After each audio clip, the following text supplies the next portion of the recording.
Invocation to the Supreme God, to the Great Divine Father, the Great Divine Mother. Thank you for your priceless blessings, for your divine light, divine love, divine power, divine healing, guidance, mercy, help, and protection. Thank you. To our great spiritual teacher, to all the great spiritual teachers, to all the great gods and goddesses, to all the great, great ones, we incredibly humbly thank you for your great blessings. We are super, super conductive to your blessings. We thank you so much. We thank you so much. We thank you so much. Thank you so much.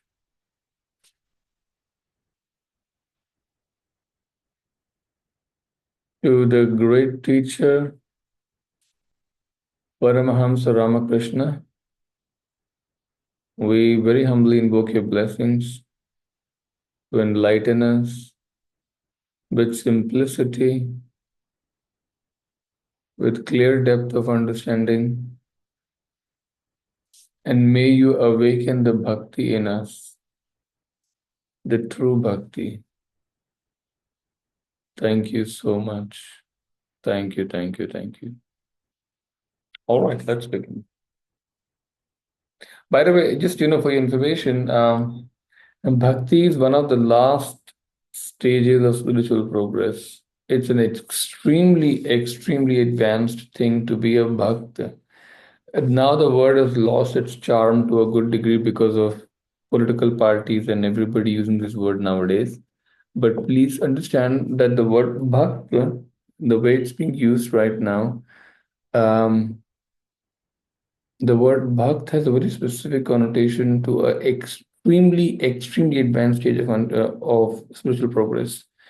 So uh, it is not easy to describe the word bhakt in that sense, but I hope you understand that when you're deeply and madly in love with one thing, the only thing you ever think about is that one thing.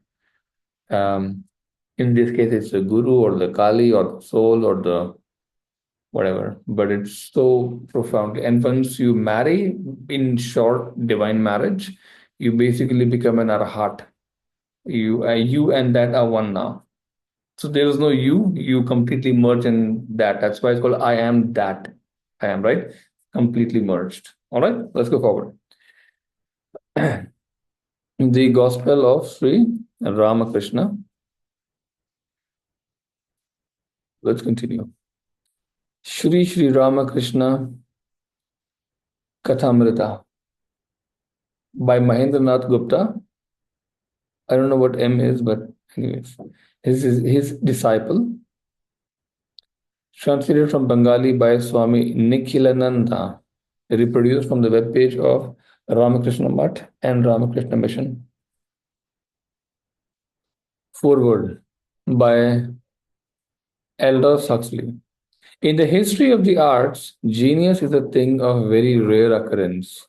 Rarer still, however, are the competent reporters and recorders of that genius. The world has had many hundreds of admirable poets and philosophers, but of these hundreds only, a very few have had the fortune to attract a Boswell or an Ackerman. I don't know. I think they're awards. I think, and maybe they're not really awards. Sorry. Does anybody know what these are? I don't know what they are.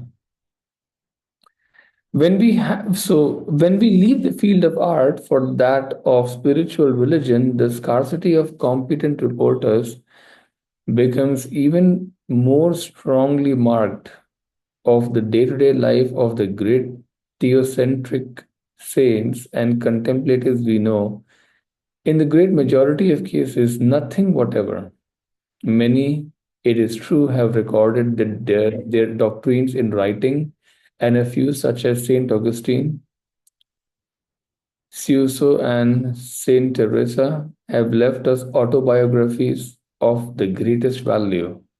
But all doctrinal writing is in some measure formal and impersonal, while the autobiographer tends to omit whatever he regards as trifling matters and suffers from the further disadvantage of being unable to say how he strikes other people, and in what way he affects their lives.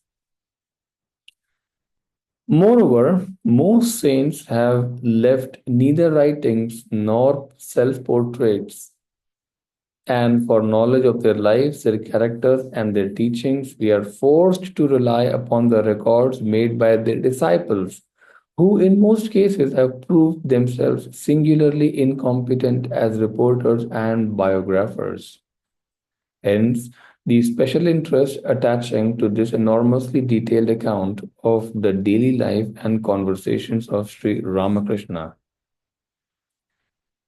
I think it's a very, for example, whenever I personally think if I had the ability to travel back in time, what will I go and see?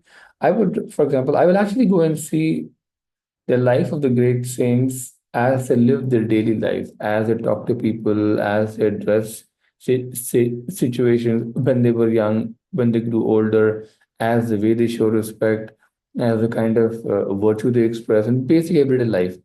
I think that is more important for me to see and understand than the big tasks or the big things. Big things are also interesting, but they're not very inspiring. The inspirational one usually is the everyday life. So this is exactly what it's saying that in this book is invested the regular daily life of a great saint in its daily life kind of thing, account of the daily life and conversations, right? Usually something very interesting. M, as the author modestly styles himself, was peculiarly qualified for this task. To a reverent love for his master, to a deep and experiential knowledge of that master's teaching, he added a prodigious memory of for the small happenings of each day and a happy gift for recording them in an interesting and realistic way. Making good use of his natural gifts and of the circumstances in which he found himself, M produced a book unique, so far as my knowledge goes, in the literature of hagiography. What is hagiography? Hagiography is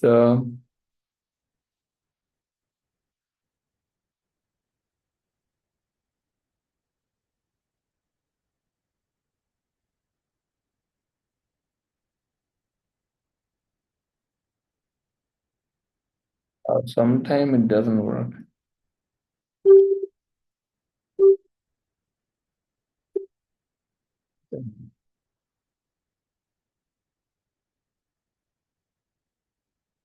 Hagiography means the writing of the lives of saints. That is what it means. Great, sounds good. Writing of the life of saints, hagiography. New word I've learned. No other saint has had so able and indefatigable a Boswell and an indefatigable a Boswell. Never have the small events of a contemplative daily life has been described by such a wealth of intimate detail. Never have the casual and unstudied utterances of a great religious teacher been set down with so minute a fidelity. To Western readers, it is true, this fidelity and this wealth of detail are sometimes a trifle disconcerting for the social, religious, and intellectual frames of reference within which Sri Ramakrishna did his thinking and expressed his feelings were entirely Indian. But after the first few surprises and bewilderments, we begin to find something peculiarly stimulating and instructive about the very strangeness and, to our eyes, the eccentricity of the man revealed to us in M's narrative. What a scholastic philosopher would call the accidents of Ramakrishna's life were intensely Hindu, and therefore, so far as we in the West are concerned, unfamiliar and hard to understand. Its essence, however, was intensely mystical and therefore universal. To read through these conversations in which mystical doctrine alternates with an unfamiliar kind of humor, and where discussions of the oddest aspects of Hindu mythology give place to the most profound and subtle utterances about the nature of ultimate reality, is in itself a liberal education in humility. Oh, Boswell, okay. Tolerance and suspense, education in humility, tolerance, and suspense of judgment. We must be grateful to the translator for his excellent version of a book, so curious and delightful as a biographical document, so precious at the same time for what it teaches us of the life of the spirit. Or great. Preface by Swami Nikhilananda. By the way, Swami Nikhilananda is the one who translated this book to English. All right. The Gospel of Sri Ramakrishna is the English translation of the Sri Ramakrishna Kathamrita. Amrita, I think, is Amrit is the nectar, Katha is the story. So, nectar, full story, something like that. The conversations of Sri Ramakrishna with his disciples, devotees, and visitors, recorded by Mahindra Gupta, who wrote the book under the pseudonym of M. The conversations in Bengali fill 5 volumes, the first of which was published in 1897 and the last shortly after M's death in 1932. Sri Ramakrishna Mutt Madras has published in 2 volumes an English translation of selected chapters from the monumental Bengali work. I have consulted these while preparing my translation. M. One of the intimate disciples of Sri Ramakrishna was present during all the conversations recorded in the main body of the book and noted them down in his diary. They therefore have the value of almost stenographic records. In Appendix A are given several conversations which took place in the absence of M, but of which he received a first-hand record from persons concerned. The conversations will bring before the reader's mind an intimate picture of Master's eventful life from March 1882 to April 24, 1886, only a few months before his passing away. During this period, he came in contact chiefly with English educated Bengalis. From among them, he selected his disciples and the bearers of his message, and with them, he shared his rich spiritual experiences. I've made a literal translation omitting only a few pages of no particular interest to the English speakers or the readers. Often, literary grace has been sacrificed for the sake of literal translation. No translation can do full justice to the original.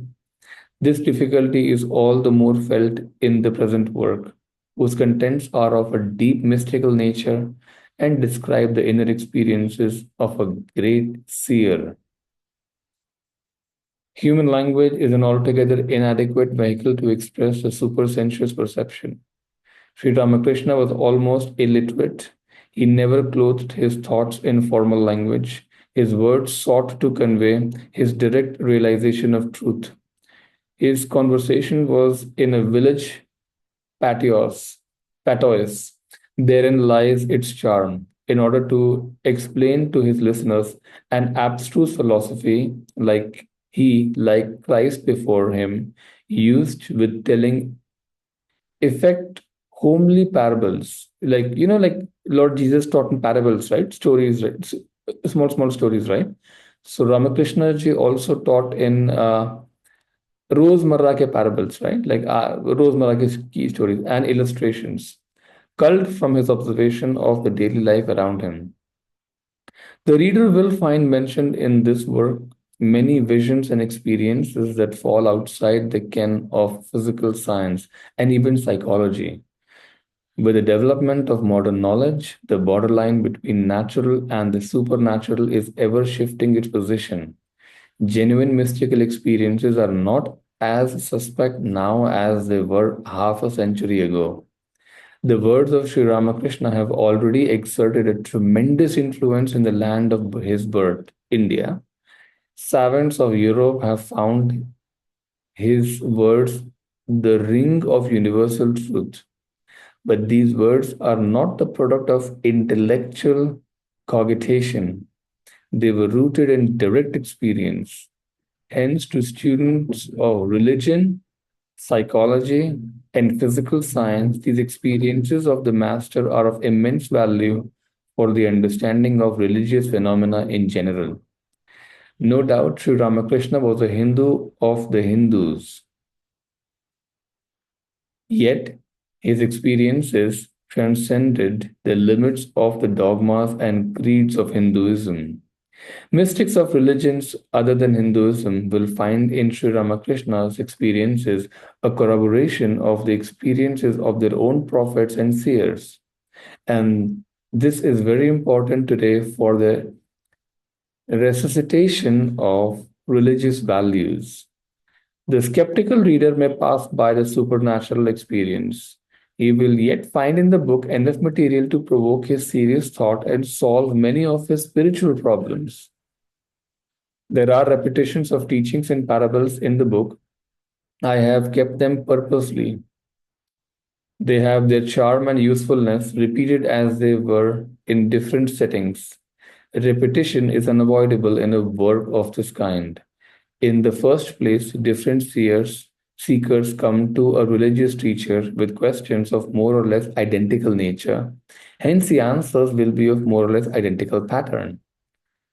Besides, religious teachers of all times and climes have, by means of repetition, to hammer truths into stony soil of the recalcitrant human mind.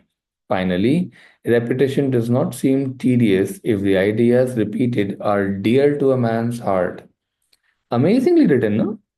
I have thought it necessary to write a rather lengthy introduction to the book. In it, I have given the biography of the master, descriptions of people who came in contact with him, short explanations of several systems of Indian religious thought intimately connected with Sri Ramakrishna's life, and other relevant matters which I hope will enable the reader better to understand and appreciate the unusual contents of this book.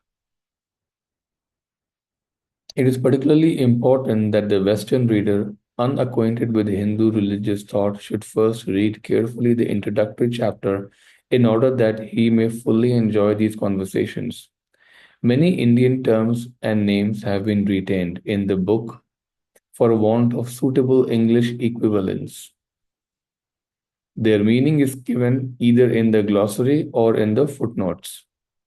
The glossary also gives explanations to a number of expressions unfamiliar to Western readers. The diacritical marks are explained under notes on pronunciation. In the introduction, I have drawn much material from the life of Sri Ramakrishna, published by the Advaita Ashram, Mayavati, India. I have also consulted the excellent article on Sri Ramakrishna by Swami Nirvedananda, Nirvedananda in second volume of the Cultural Heritage of India. The book contains many songs sung either by the master or by the devotees. These form an important feature of the spiritual tradition of Bengal and were for the most part written by men of mystical experience. For giving the songs their present form, in the present form, I am grateful to Mr. John Moffat Jr. In the preparation of this manuscript, I have received ungrudging help from several friends. Miss Margaret Woodrow Wilson and Mr. Joseph Campbell have worked hard in editing my translation. By the way, these are very known, very known people, huh? Extremely known authors and writers. Editing my translation. Mrs. Elizabeth Davidson has typed more than once the entire manuscript and rendered other valuable help. Mr. Aldous Huxley has laid me under a debt of gratitude by writing the foreword. I sincerely thank them all. In the spiritual firmament, Sri Ramakrishna is a waxing crescent. Waxing means rising. Crescent. Crescent is a moon, right? Like a rising moon. Within 100 years of his birth and 50 years of his death, his message has spread across land and sea. Romain Rolland has described him as the fulfillment of the spiritual aspirations of the 300 millions of Hindus for the last 2000 years. Mahatma Gandhi has written, his life enables us to see God face to face. Ramakrishna was a living embodiment of godliness. He is being recognized as a compeer of Krishna, Buddha, and Christ. The life and teachings of Sri Ramakrishna have redirected the thoughts of the denationalized Hindus to the spiritual ideal of their forefathers. During the latter part of the 19th century, his was the time honored role of the savior of the eternal religion of the Hindus. His teachings played an important part in liberalizing the minds of orthodox pundits and hermits. Even now, he is the silent force that is molding the spiritual destiny of India. His great disciple, Swami Vivekananda, was the first Hindu missionary to preach the message of Indian culture to the enlightened minds of Europe and America. The full consequence of Swami Vivekananda's work is still in the womb of the future. Wow. May this translation of the first book of its kind in the religious history of the world, being the record of the direct words of a prophet, help stricken humanity to come nearer to the eternal verity of life and remove dissension and quarrel from among the different faiths. May it enable seekers of truth to grasp the subtle laws of the supersensuous realm and unfold before man's restricted vision the spiritual foundation of the universe, the unity of existence, and the divinity of soul. Wow. See, the spiritual foundation of the universe, the unity of existence, and the divinity of soul. Swami Nikhilananda, New York, Sri Ramakrishna's birthday, February 1942. All right. The recorder of the gospel, Mahindra Gupta. In the life of great saviors and prophets of the world, it is often found that they are accompanied by souls of high spiritual potency who play a conspicuous part in the furtherance of their master's mission. They become so integral a part of the life and work of these great ones that posterity can think of them only in mutual association. Such is the case with Sri Ramakrishna and M. M is Mahindranath Gupta, right? The one who recorded all these, whose diary has come to be known to the world as the Gospel of Sri Ramakrishna in English and as Sri Ramakrishna Kathamrita in the original Bengali version. Sri Mahindranath Gupta, familiarly known to the readers of the Gospel by his pen name as M and to the devotees as Master Mahashay, was born on the 14th of July, 1854. By the way, this I think is before Lahiri Mahashay, right? Can anybody confirm whether it's before Lahiri Mahashay or after Lahiri Mahashay? One second. Lahiri Mahashay, birth year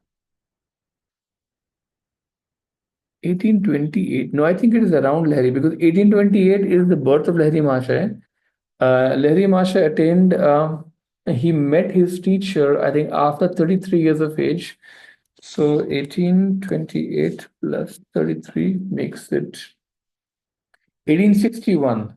He met his master for the first time, and this, I think, is being quoted. So-called Master Mahasaya was born in 1854. Around the same time, I think all of these, almost the same time. Like they were all, you know, at the same time were born together kind of thing.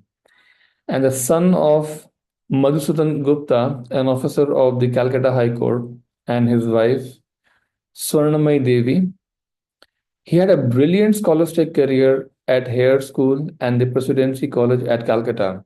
The range of his studies included the best that both Occidental and Oriental learning had to offer. Occidental is Western, Oriental is Eastern. Okay. English literature, history, economics, Western philosophy, and the law on one hand, and Sanskrit literature and grammar, darshanas, Puranas, Smritis, Jainism, Buddhism, astrology, and Ayurveda on the other were the subjects in which he attained considerable proficiency. He was an educationist all his life, both in a spiritual and a secular sense. After he passed out of college, he took up work as headmaster in a number of schools in succession. Narail High School, City School, Ripon College School, Metropolitan School, Aryan School, Oriental Seminary, and Model School. The causes of his migration from school to school were that he could not get on with some of the managements on the grounds of principles, and that often his spiritual mood drew him away to places of pilgrimage for long periods. He worked with some of the most noted public men of the time, like Ishwar Chandra Vidyasagar and Surendranath Banerjee. The latter appointed him as a professor in the city and Ripon colleges, where he taught subjects like English, philosophy, history, and economics. In his later days, by the way, we're talking about M at the moment, not Ramakrishna, okay? In the later days, he took over the Morton School and he spent his time in the staircase room of the third floor of it, administering the school and preaching the message of the Master. He was much respected in educational circles where he was usually referred to as Rector Mahasaya, a teacher who had worked under him, writes thus in a warm appreciation of his teaching methods. In quotes, only when I worked with him in school could I appreciate what a great educationist he was. He would come down to the level of his students when teaching, though he himself was so learned, so talented. Ordinarily, teachers confine their instructions to what is given in the books, without much thought as to whether the student can accept it or not. But M would first of all gauge how much the student could take in and by what means. He would employ aids to teaching like maps, pictures, diagrams, so that his students could learn by seeing. 30 years ago, from 1953, when the question of imparting education through the medium of the mother tongue was being discussed, M had already employed Bengali as a medium of instruction in the modern school. In brackets, M. The Apostle and the Evangelist by Swami Nitya Atmananda, Part 1, page 15. Imparting secular knowledge was, however, only his profession. His main concern was the spiritual regeneration of man, a calling for which destiny seems to have chosen him. From his childhood, he was deeply pious and he used to be moved very much by sadhus, temples, and Durga Puja celebrations. The piety and eloquence of the great Brahmo leader of the times, Keshav Chandra Sen, elicited a powerful response from the impressionable mind of Mahindranath, as it did in the case of many an idealistic young men of Calcutta, and prepared him to receive the great light that was to dawn on him with the coming of Sri Ramakrishna into his life. The epoch making life event of his life came about in a very strange way. M belonged to a joint family with several collateral members. Some 10 years after he began his career as an educationist, bitter quarrels broke out among the members of the family, driving the sensitive M to despair and utter despondency. He lost all interest in life and left home one night to go into the wide world with the idea of ending his life. At dead of night, he took rest in his sister's house at Baranagar and in the morning, accompanied by a nephew, Siddheshwar, he wandered from one garden to another in Calcutta until Siddheshwar brought him to the temple garden of Dakshineshwar, where Sri Ramakrishna was then living. After spending some time in the beautiful rose gardens there, he was directed to the room of the Paramahamsa, where the eventful meeting of the master and the disciple took place on a blessed evening. The exact date is not on record. On a Sunday in March 1882. As regards what took place on the occasion, the reader is referred to the opening section on the first chapter of the Gospel. The man who divined the mood of desperation in M, his resolve to take leave of this playfield of deception, put new faith and hope into him by his gracious words of assurance. In quotes, God forbid. Why should you take leave of this world? Do you not feel blessed by discovering your Guru? By his grace, what is beyond all imagination or dreams can be easily achieved. Quote close. At these words, the clouds of despair moved away from the horizon of M's mind, and the sunshine of a new hope revealed him fresh vistas of meaning of life. Referring to this phase of his life, M used to say, in quotes, behold, where is the resolve to end life, and where the discovery of God? That is, sorrow should be looked upon as a friend of man. God is all good. Wow. Quote close. Sorrow should be looked upon as a friend of man. See, the simple thing is this, right? Before we go forward, God gives sorrow, God gives good times, God takes away things, God, literally in that sense. If you're reading this book, will as well use the word God 50 times because it's going to come in that exact way, right? Like you as well start using the terminology of the Divine Mother, Kali, so and so and so, that's going to happen. The idea is this. If God gives you pain, there's a purpose to it. If God gives you suffering, if God gives you difficult people, if God gives you difficult situations, if God takes away your money, takes away your important people in life, there is a purpose to it. Almost nothing happens without a purpose. We're very busy in ending the suffering. We have zero interest in knowing why the suffering is there, what is the purpose of the suffering. And that makes us immature on the path. In fact, that is the process of maturity in identifying the purpose, right? Once when everything is known, all is good, you become sufficiently awakened, then the bhakti starts.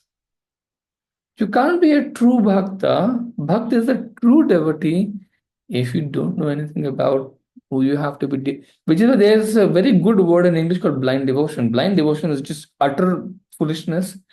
You can never be blind devoted. It's impossible to be blindly devoted. You can be attached. You can't be devoted. Devotion is completely different. Devotion is irrespective of what your feelings are, what your emotions are, what your state of mind is, how defeated you feel towards the so-called deity of devotion, but the realization is too strong to overcome these feelings. I'm not saying knowledge, I'm saying realization is too strong. You don't have to believe in some, you don't have to believe in anything because you know it. Devotion is full knowing. That's when you can really be devoted because you know completely. There is no scope of belief left. One needs to really rise to that level, no? Don't you think? Imagine if you really could see, for example, the work of you may be of multiple spiritual schools over here. If you knew, अगर आपको अपने spiritual teacher का idea है कि वो क्या काम करते हैं, कैसे करते हैं, And you can take someday when you're awakened, and you can take insight into his work from his perspective.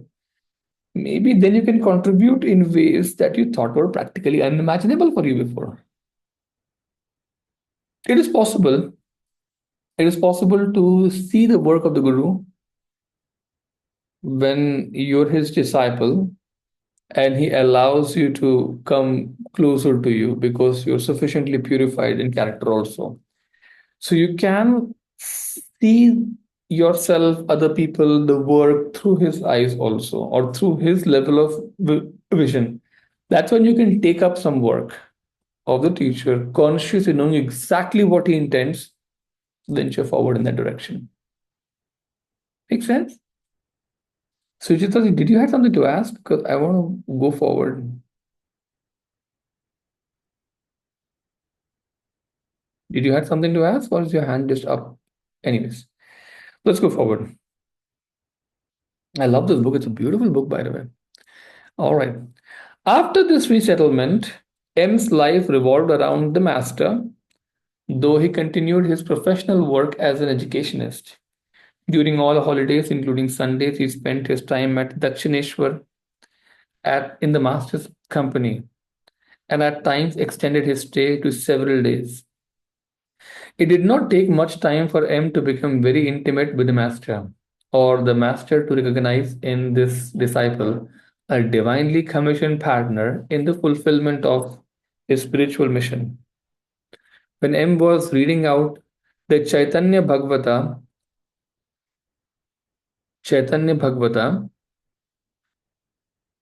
sorry, where is it? Bhagavata, the master discovered that he had been in a previous birth a disciple and a companion of the great Vaishnava teacher Sri Chaitanya Mahaprabhu. And the master even saw him in court with his naked eye, participating in the ecstatic mass singing of the Lord's name under the leadership of that divine personality. So the master told him, "You are my own, of the same substance as the Father and the Son," indicating thereby that M was one of the chosen few and a part and parcel of his divine mission. There was an urge in M to abandon the household life and become a sannyasi. When he communicated this idea to the master, he forbade him, saying, in quote, "Mother has told me that you have to do a little of her work. You will have to teach Bhagavata, the word of the God, to humanity. The mother keeps a Bhagavata Pandit with a bondage in the world."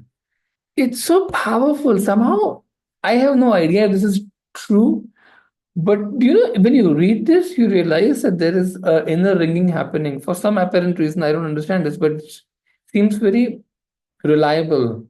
I'll read this again. There was an urge in M to abandon the household life and become a sannyasin. Sannyasi matlab a recluse, somebody who just meditates. Basically, only that, right? Or follows a strict lifestyle in the company of the guru or a meditation teacher. When he communicated this idea to the master, the master forbade him, saying, "Mother has told me that you have to do a little of her work. You will have to teach the Bhagavata, the word of God, to humanity. The mother keeps a Bhagavat Pandit with a bondage in the world." Wow, see, the purposes are being revealed. That's so awesome, my God. An appropriate allusion indeed. Bhagavata, the great scripture that has given the word of Sri Krishna to mankind, was composed by the sage Vyasa under similar circumstances. When caught up in a mood of depression like that of M, Vyasa was advised by the sage Narad that he would gain peace of mind only on composing a work exclusively devoted to the depiction of the Lord's glorious attributes and his teachings on the knowledge and devotion. And the result was that the world got from Vyasa the invaluable gift of the Bhagavad Purana, depicting the life and the teachings of Sri Krishna. From the mental depression of the modern Vyasa, the world has obtained Kathamrita, Bengali edition, the Gospel of Sri Ramakrishna in English. Sri, Sri Ramakrishna was a teacher for both the orders of mankind, sannyasins and householders.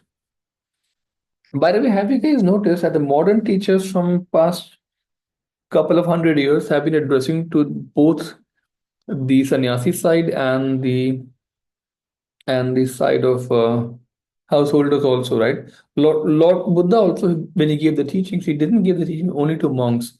He gave, for example, some of the teachings of Vajrayana Buddhism to a householder man who was a businessman who was not ready to leave his business at all. Actually, he was like, he told Lord Buddha, ki, I appreciate you, I want to teaching, but I can't leave my household. Lord Buddha said, okay, fine, I'll give you a different set of teaching. So Lord Buddha was like, oh, you know what? But now you can't have it. He didn't say that. He said, you know what? I'll give you a proper set of teaching, which is accurately perfect for your kind of life and the kind of arrangement that you have in your life. It'll work for you in this way. So Vajrayana came, I think, out of that. Tantric Buddhism, right? Came as an output from this kind of a style. Um, if I remember correctly, in Vajrayana, there are 4 segments. I just want to be accurate. Just give me a second.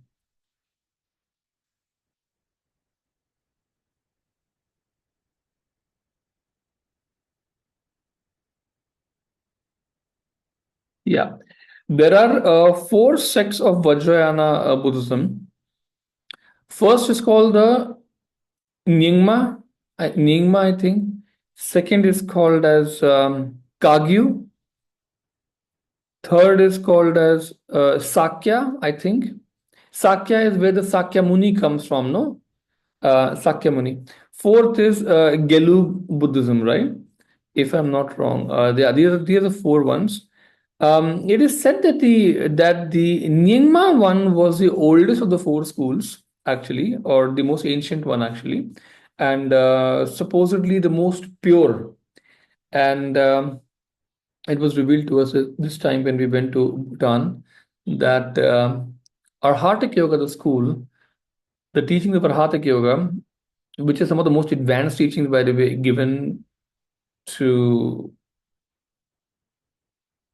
the public, especially the teaching of the levels and stuff. They are from this particular sect of Nyingma.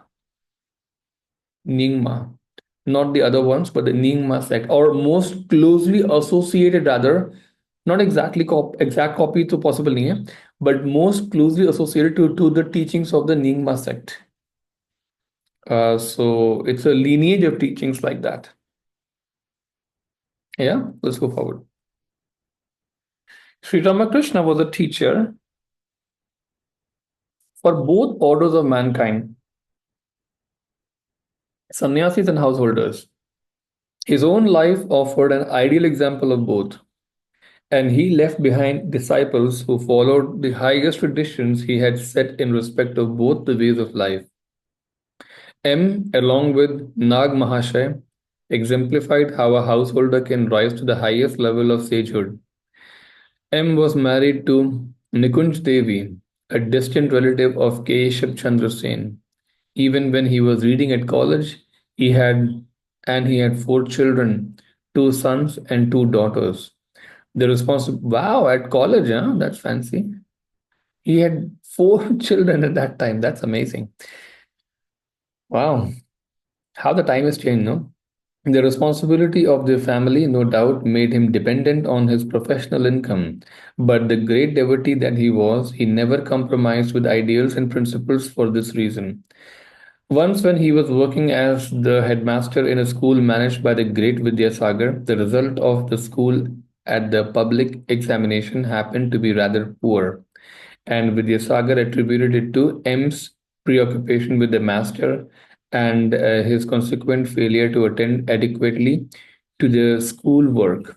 M at once resigned this post without any thought of the morrow. Within a fortnight, the family was in poverty, and M was one day packing up and packing up and down pacing up and down the veranda of his house, musing how he would his children the next day, feed his children the next day. And yeah. Just then a man came with a letter addressed to Mahindra Babu, and on opening it, M found that it was a letter from his friend Sri Surendranath Banerjee, asking whether he would like to take up a professor at the Ripon College. I think the word Ripon College also comes when we read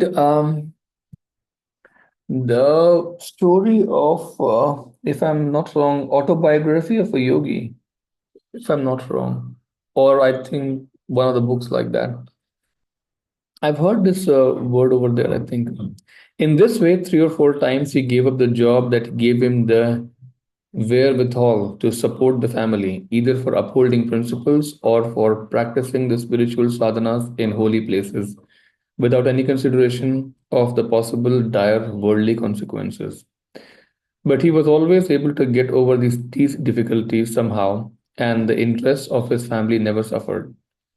In spite of his disregard for the worldly goods, he was, towards the latter part of his life, in a fairly flourishing condition as the proprietor of the Morton School, which he developed into a noted educational institution in the city. The Lord has said in Bhagavad Gita that in the case of those who think of nothing except Him, He Himself would take up all their material and spiritual responsibilities. M was an example of the truth of the Lord's promise. Through his children, though his children received proper attention from him, his real family, both during the Master's lifetime and after, consisted of saints, devotees, sannyasins, and spiritual aspirants. His life exemplifies the Master's teaching that an ideal householder must be like a good maid servant of a family. This is a very, very good example. His life exemplifies the Master's teaching that an ideal householder must be like a good maid servant of a family, loving and caring properly for the children of the house, but knowing always that her real home and children are elsewhere. My God, how many of us really think like this? It's sweet. This is brilliant. My God. My God, this is brilliant. During the master's life, During the master's lifetime, he spent all his Sundays and other holidays with him and his devotees. And besides listening to the holy talks and devotional music, practice meditation both on the personal and the impersonal aspects of God under the direct guidance of the master. In the pages of the Gospel, the reader gets a picture of M's spiritual relationship with the Master, how from a hazy belief in impersonal God of the Brahmos, he was step by step brought to accept both personality and impersonality as the two aspects of the same non-dual being. How he was convinced of the manifestation of that being as gods, goddesses, and incarnations, and how he was established in a life that was both of a Gnani and of a Bhakta. This Gnani Bhakta outlook and the way of living became so dominant a feature of his life that Swami Raghavananda, who was very closely associated with him during his last 6 years, remarks, among those who lived with him in latter days, some felt that he always lived in his constant and conscious union with God, even with open eyes. That is, even with waking consciousness. Probably it means an arahat, by the way, yeah? Probably somewhere closer to that. When they've written the word always over here, it feels like it is similar to that. Swami Raghavananda's article on M in Prabuddha Bharat, volume 37, page 442. By the way, do you know they were talking about singing musical what do we call those um, uh, bhajans, right? Kirtans and bhajans, right?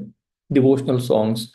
So this time when we went to see a great teacher in south of India, a great master, her disciples, in fact, the entire crowd was consisting quite majorly of foreigners, and she would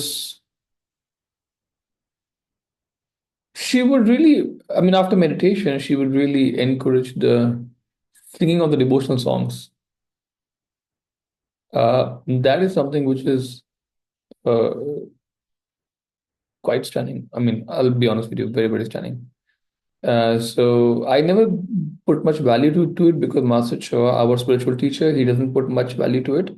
But when I went there, I really, really saw that the feeling which you receive is very inspiring and uplifting in the presence of a great master, by the way. So that was very remarkable, unforgettable to a certain degree. Besides undergoing spiritual disciplines at the feet of the master, M used to go to holy places during the master's lifetime itself, and afterwards too, as a part of his sadhana. He was one of the earliest of the disciples to visit Kamar Kamarpukur, Kamarpukur, the birthplace of the master, in the latter's lifetime itself, for he wished to practice contemplation on the master's early life in its true original setting. His experience there is described as follows by Swami Nit Nitya Atmananda. By the grace of the Master, he saw the entire Kamarpukur as a holy place bathed in an effulgent light. Trees and creepers, beasts and birds and men, which appeared, which were all made of effulgence. So he prostrated to all on the road. He saw a torn cat which appeared to him luminous with the light of consciousness. Immediately he fell to the ground and saluted it. The same book mentioned earlier. He had similar experience in Dakshineshwar also. At the instance of the master, he also visited Puri, and the words of Swami Nitya Atmananda, in quotes, with indomitable courage, M embraced the image of Jagannath out of season. Wow, wow. I think the Jagannath temple, I don't know if it's open in that sense. I also don't know what is out of the season actually means. Maybe they only open it, I think, once a year or twice a year or something like that. So, maybe they don't actually allow people to come inside. That's my guess.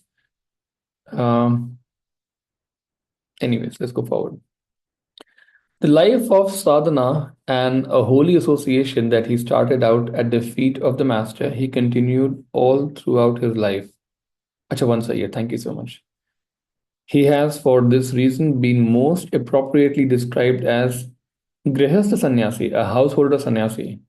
Though he was forbidden by the master to become a sannyasi, his reverence for the sannyasa ideal was wholehearted and was without any reservation. So, after Sri Ramakrishna's passing away, while several of the master's householder devotees considered the young sannyasi disciples of the masters as inexperienced and inconsequential, M stood upon them M stood by them with the firm faith that the master's life and the message were going to be perpetuated only through them. Swami Vivekananda wrote from America in a letter to the inmates of the mud. When Sri Thakur, which means master, left the body, everyone gave us up a few unripe urchins. But M and a few others, they did not leave us in the lurch. We cannot repay our debt to them. By the way, I hope you guys know this that whenever a great teacher falls or physically passes away, there is usually some kind of a commotion which happens, and there's a conflict, politics, so and so, lack of understanding from the side of disciples, which ends up splitting sometimes in the way of working of the people, like some want to do this way, some want to do that way, something like that. Usually happens also. So let us not take it as a sign. Let us take it as a sign of human inefficiency and nothing to do with the guru or his teachings or his principles. right? Sometimes it's also true that the karma works out in this way. For the work to move forward, the karma between the people also has to work out. It somehow sometimes works out like this. All right. So we'll wind the session up right now. We will take the next session from the next paragraph onwards. Let me just see how much of it do we actually have before the actual teaching starts. Okay, so I think the next section we have to still read the introduction. This is just about M right now that we're reading as of right now. We will go through with the remaining of it when we start the next chapter. Okay, let's do the closing prayer. To the Supreme God, Divine Father, Divine Mother, thank you for your great blessings. Thank you, thank you, thank you, thank you, thank you to our great spiritual teacher, to all the great spiritual teachers, to all the great gods and goddesses, to all the great, great ones. We extremely humbly thank you for your great blessings. Thank you so much. Thank you. See you all next Saturday. Yeah. Take care. Bye bye. God bless all of you. Happy New Year, by the way. Yeah. Bye. See you.